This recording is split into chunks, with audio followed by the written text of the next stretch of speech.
So after you fix that, what I like to do is send an email to your inactives. Now, obviously, that doesn't count people who unsubscribed. It's just the people who haven't opened in a long time, maybe like 60 or 90 days or more.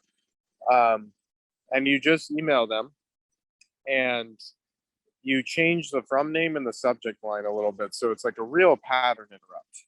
So, for example, instead of sending from Troy Erickson, I would send an email from TE. So just like my initials or something where it's like it's new, but somebody could still, it like still makes sense to them. And then the subject line, I'll say, remember me, the question mark.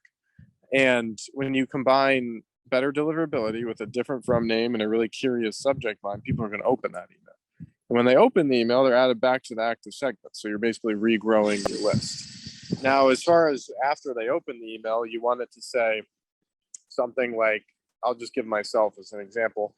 Hey, Troy Erickson here. Remember me? I'm the guy that talks about how to, manage an email list and make more money from it.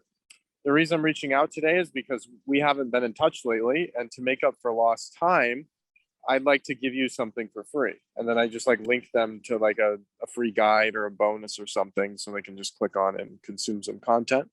And then I'll be like, and be sure to look out for my future emails. I've got something cool to share with you. And then that motivates them to keep opening and pay attention.